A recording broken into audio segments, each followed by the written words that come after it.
What's going on, guys? It's Heck with Gun Talk. Wanted to make this video for you guys to go over my Zpap92 from Zastava Arms build.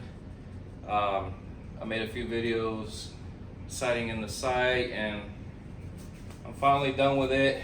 Got proficient with it enough to where I can move on to the next build. So I want to go ahead and cover the upgrades that are staying on it, and answer any questions that you guys might have. So if you like this video, please make sure you hit that subscribe button, like button, and then comment below any questions that you may have.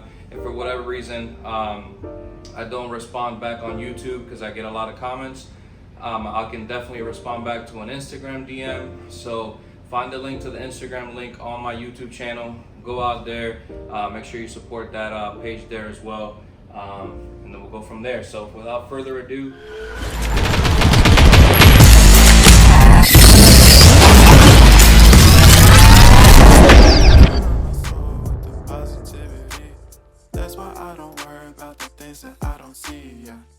with me because there's quite a little bit of things on here, but we'll start with the muzzle and head all the way to the back. Okay. So first things first, we have the muzzle brake. It's called the LAF. It's loud and flashy. J-Mac Custom makes it, which is pretty dope. It shoots off flames to the right and to the left and then to the top. I realized a few things after shooting it though. If you have really good quality ammo, the flashlight doesn't tend to get all that powder on there. But I recently tried also some cheap ammo at the range. I bought like a 500 pack just so I can go through it and sight the sights in and stuff like that, and that left a lot of powder in here. So the boxes that were like $25 for 20 brass didn't leave any marks on the light at all whatsoever. But then once I got like the steel case and stuff, I mean, it was just a lot of powder everywhere. So just a heads up, if you're gonna run a light next to that muzzle brake, make sure you run clean, good ammo through it. That way it doesn't damage or leave all that powder on the light, because then, if you need that light in the evening time or whatever, then you're not gonna be able to see through because the powder eventually will completely clog it, basically. So did that there, right? The Zastava Zpap92 from Zastava Arms came originally with wooden furniture. I went ahead and replaced it with the quad rail from Zastava Arms just because I wanted it to be the same company. So their logo is actually here, but it's underneath this pad here. And then this grip right here came with the quad rail from Zastava Arms. Although it says a different company name, it says UTC. I don't know what company that is. I am waiting for the Sanitko, I guess that's how you say it.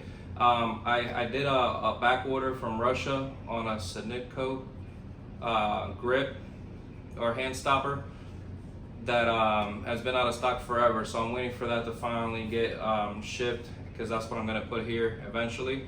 But for now, I mean, this does the job. It's perfectly fine.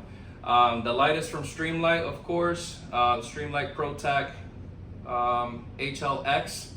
It's what's on here. Pretty cool features. It has the pad so you can just hold it. You also have the strobe light effect if you double press it, and then you have a clicker up here as well if you want to permanently keep it on, or I think you might even be able to permanently keep the strobe too. Hang on. I guess not. So the strobe feature is only with the pad. So, but you can keep it on, and you can turn it off there and then just use the pad and then double click on the pad, and then you have the strobe light feature there. So that's pretty cool. All right, so the firearm is safe and unloaded, by the way, guys. Nothing in there. Okay. What else?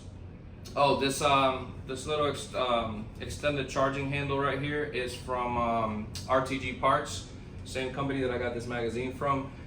They're a cool company. They ship very fast, and then also they always send emails on all the latest stuff for like any build really. So like I've seen the MP5 emails, I've seen this the AK emails and stuff. So they do a lot of cool upgrades and stuff that you can do to your firearms. And so I don't know, I got with them. The quality of the material has been great to me thus far, so I've just been using them.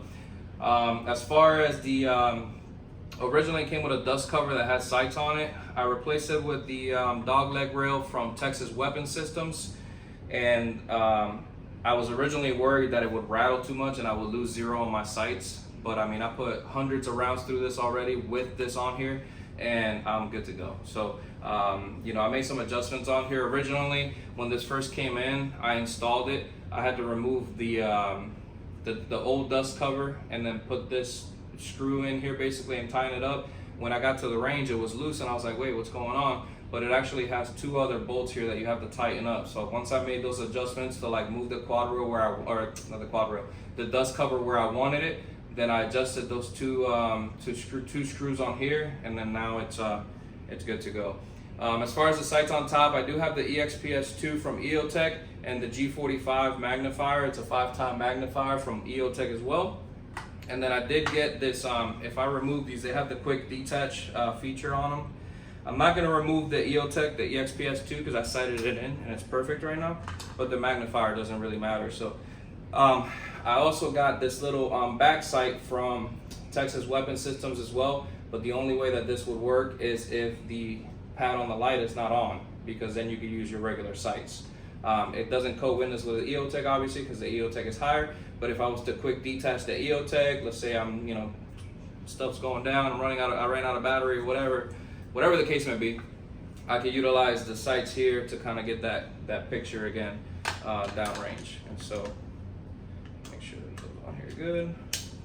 Yep, that's good to go. It does adjust the 5-time magnifier to the side, so that's pretty dope. It's just, I mean, honestly, it's a perfect setup. I sighted this in for 30 yards, and then this goes as far as you want it to, and it has basically the reticle that this offers on the EOTech. The lines on the reticle, you can pretty much know that if you're at 30 dead center, then you're looking at another, you know, it's 50 yards differences. So on the next line, you're looking at, if you're at 30, you're looking at 80, and then 120 from there, or 130 or whatever. I don't know. I was shooting from 30 with it, and then I went back to, I went to the 100-yard section of the range, and all I had to do was just basically raise the sight a little bit to where that bottom line was dead center in the target, and it was hitting every time. So that was good to go there. Make sure I'm not missing anything else. The Z-Pack came with its own grip. I have on this one the MOE K2 grip, which is the same one I have on my ARP, and I wrapped it around with glue tape, of course, because that's that company right there. Love them. And then also it's got the at the moment it's got the SB Tactical TF 1913 brace, as well as a Gas and Threads Gucci strap for the rear. So, and then I think that's covering pretty much everything. One cool thing about this MOE K2 grip is that it has a secret compartment underneath here that you can remove. I just purchased the batteries. They just came in from Amazon. I bought Streamlight batteries. The ones that go to the sights and the flashlight are the exact same. The sight and the flashlight. So what I'm gonna do is I'm gonna put probably like 2 or 3 batteries in this bag right here. It's the same thing I have for the ARP, and then I put that in here, and then that way in the event that I run out of battery on the sights, it's just an easy compartment, pop out, throw the battery in, close it, and then I'm good to go. And I think that pretty much covers everything on this one. I know in the last video also, I was having problems with my Glock 19X, so I had to put the stock trigger back on. So let's talk about that here for a second. So I think it's the ammo part of it. It could be the firing pin also, but all the rounds were not shooting through. If you watch the previous video that I posted, it just shows you me at the range kind of trying to test it out and see what was going on. But I wanted to be safer than sorry, so I did throw the stock trigger back on here, so I no longer have the Timney trigger on there. I don't know, it's good to go for me. You know, I took it back to the range, it worked flawlessly with the regular stock trigger. I just literally got a lane at one of the local ranges for a quick hour and just kind of went in just to make sure it functions properly, because I really do enjoy this firearm, and I was really worried about that Timney trigger. I mean, you know, I had a lot of questions. Timney trigger works great. I have it currently on my Glock 19, and I've had it for almost, I mean, it's been a couple years now, and it works perfectly fine. It's just, for some reason on the 19X, some effect was happening to where the firing pin wasn't hitting the round strong enough to get the projectile to go through. So you know, I don't know what was going on there. I might have it, you know, honestly, I was thinking about it. I was gonna take it to the gunsmith and have the gunsmith play with it again. And then I was like, you know what, I'll just rock out without it for now, because really it's not bad. You know, it doesn't look bad or anything. And it, you know, a lot of people are like, oh, Glock triggers. But I mean, I was in the range and, you know, I was looking down, it worked, to me, it worked perfectly fine. And now the one thing that I would say I like about the Timney trigger is that it's a 3-pound trigger. So like that kickback is a lot quicker. But on a 19X, you really don't notice that much of a difference. And not only that, but the stronger, like the 19X gives you a much stronger feel than the Glock 19. So you almost don't even need the Timney trigger, just because, I don't know, it just feels a lot sturdier. In my opinion. Obviously everybody's opinion is different. So, and then if you have any questions about what's running on here right now, I literally just have goon tape on it. I put the beaver tail that it comes with, and then also I'm running a TLR 1HL on the light. And that's pretty much it. Currently in here I have an ETS mag, things like a 20 round mag, I believe. And then with the extended magazine plate from SLR, it gives me another 3 or something like that. I'm not sure. I know there's 23 rounds in here right now, so, or 22 with one in the head.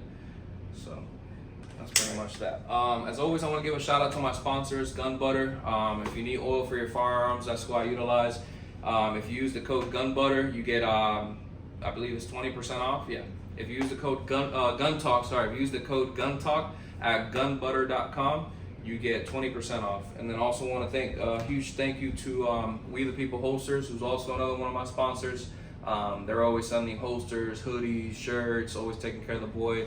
The gun belts. I have packages from them that I still haven't opened to do like videos with for them for their Instagram page. I have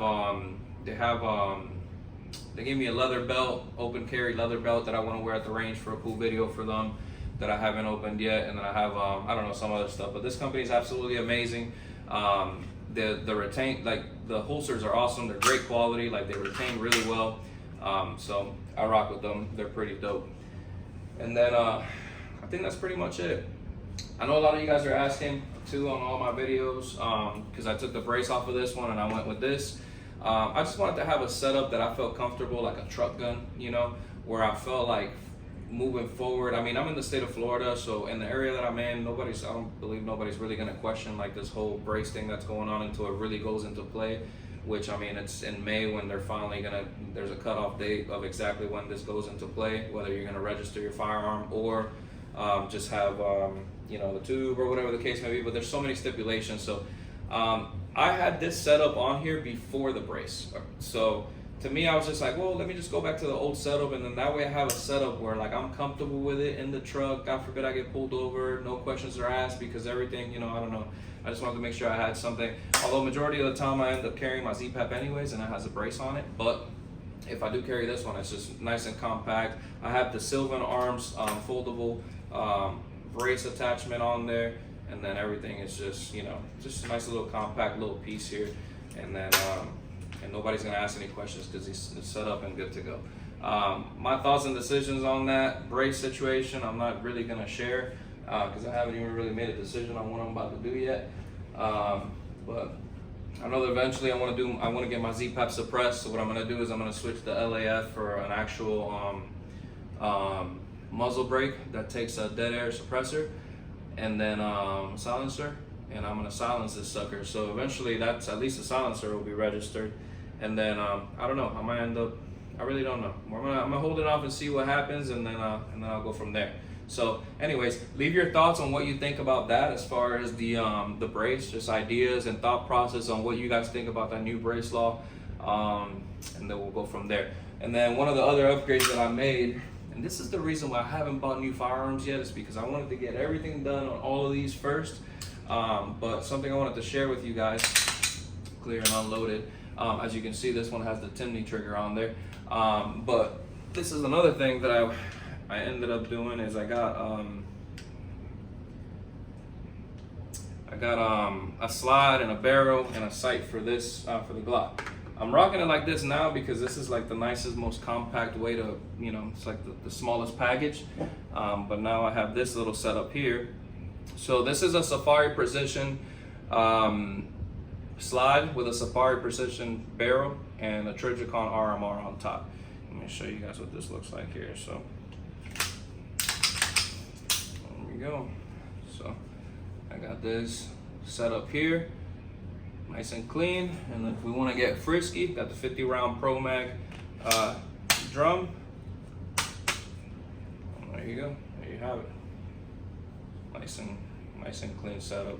So with this one, to be realistic, I don't really carry this, but I do have a extended magazine plate from Strike Industries that I rock on this all the time, and I'm sure you guys have seen it because they repost my stuff all the time. So this is a pretty dope setup. I actually bought the slide from a local store, and I started posting them on Instagram with the slide and tagging the company, and they reached out and sent the barrel for it, the threaded barrel for it, on the house. So they took care of me with that. So huge thank you to them. Safari Precision, great company.